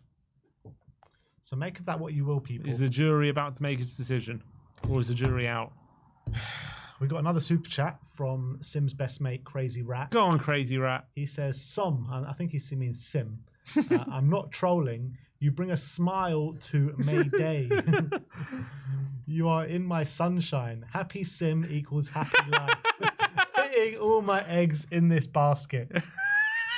Where are you from, Crazy Rat? I want to know. Where are you from? Big up to you. Well, I'll try and keep a smile on your face as much as possible. And the biggest smile is if Ange stays. So we all better hope Ange stays. Big up to Crazy Rat. He is one crazy rat. Well, they are. Sorry for my grammar. Where are you from? Where are you from? I want to know. No need to apologise. As long as you keep blazing. I had my heart with Daniel Levy. I think Sim needs a heart. Yeah, with Crazy Rat. Call in. Give him the link. Let's get him to call in. Let's get him to call in. You want to call in, Crazy? You want to talk to me face to face on stream? I think he's invited you over for dinner. Never mind coming on the stream. Alex Kiriakou is saying our mics are low. Our mics are low? That's what Alex Kiriakou is saying. Is he in the chat? Yeah. Big up, Alex. People have a problem with the mics? I don't know. Did you read the one from Phil P? Yeah, I think I did. Oh, yeah, you did. Yeah, no, you did. You did. So there you have it. Here we go. Frank to Tottenham Hotspur. It's going to happen. Just when it's going to happen, we don't know. But we'll see what happens. Another super chat. Luke Wardle. What's he saying? Communication between the club and the journalists may be skewed somewhat due to the changes at board level. Silence might not mean Ange being gone. Come on, you Spurs. I agree with that. But it also might not be mean him staying either. Agree. I disagree with people saying silence means he's more likely to stay.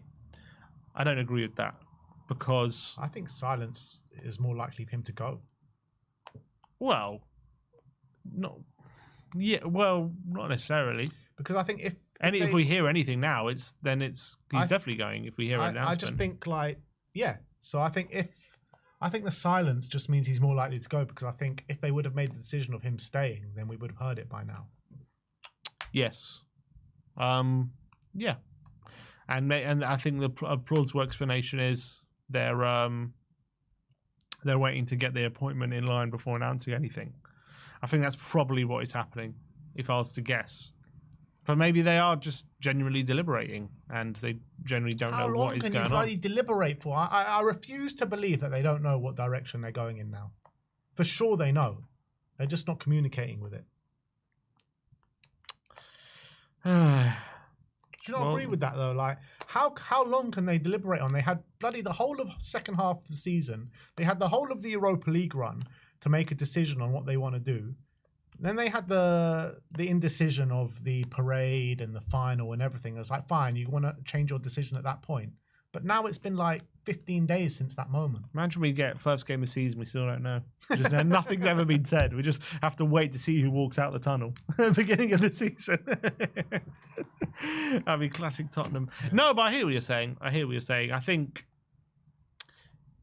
yeah, I think the likelihood is that's probably what's going on. But yeah, and the reality is, you know, you can say, well, if they chose to sack him, would have heard. But we have kind of heard some stuff, so it's hard to really know what. Look, and until we hear proper confirmation, though, it's hard to really know the truth, because you hear rumors, and sometimes they can be wrong. But it does seem as though right now, that's probably the most likely scenario. Is they're trying to get everything in order before announcing to everyone that he's going to be sacked and Frank's going to come in. I think they want to announce it together on the same day, I reckon. Yeah, or day after the next. Yeah, very quickly, I think. Poch and Mourinho, they want to do a similar thing to that, where you sack Poch on a day, and then the next morning you've got... they sacked Poch in the evening, didn't they? Yeah. And then literally right early in the morning, Mourinho was hired. Yeah, exactly. We did the same with Nuno, no? With Conte, yeah. Conte and Nuno. Nuno was sacked and swiftly Conte was appointed. Yeah, exactly. So I think that is what they're trying to do. Just trying to see if the Korea lineup is out yet. No. Because Korea are playing in about an hour's time against Iraq in a World Cup qualifying game, which we will be covering, not on this channel, we'll be covering it on our Korea channel. The link is on the homepage of our channel. So if you want to come and join us for a Korea watch along, be our guest. We'd love to have you there, and follow our main man, our captain, our leader, our talisman, our legend, Son Heung-min, for his national team. Yang Min-hyuk hasn't been called up, so unfortunately he won't be there, but always great to see a bit of Sonny action, isn't it? If he plays, saw him wincing getting off the bus after he hurt his foot. That. You don't see it? You see the video? I saw it, but I just try to keep it out of my mind. So they said they're going to have to manage him this international break. So whether he plays, we'll have to wait and see. It's been like that for like the last 3 international breaks. Yeah. I think they're going to have to manage him from now on, to be honest. But yeah, the game kicks off in about an hour. So we're going to be going live on that channel. I guess let's put a link to the channel in the comments. I don't think the stream is set up yet, but if we can get a link to the channel in the comments and people can go over there and follow and interact with us with the Korean army, then we'll be there. Okay. But yeah, I think that's pretty much it from us today, isn't it? Unless Spurs have got anything to say for themselves. Anything? Come on, Daniel. Spies. Make a decision. Silence is deafening. Can't hear them, man. Can't hear them. Come on. Such is life being a Tottenham Hotspur fan. Need Ange to give them an ear cup. Yeah, that's it, really. What else? Nothing's going on. What's this? Oh, no, we've seen that already. What's that? Marseille Gomez. Yeah. Yeah, so there's the link to the Korean channel, guys. Go and smash that link. Smash that subscribe button. If you haven't already, subscribe to this channel as well. We bring you daily Tottenham Hotspur content. We'll be back tomorrow for some more content for you guys, but this isn't it from us today, because we'll be on following the Korea game in about an hour's time. We'll be on there. And if anything happens, you'll hear it here. You'll hear it here. If anything happens, actually, in the next 2.5 hours, we'll be breaking it live on the Korean channel. Exactly. So be there or be square, people. I want to thank you all for joining us today. Smash that like button, and as always, come on, you Spurs.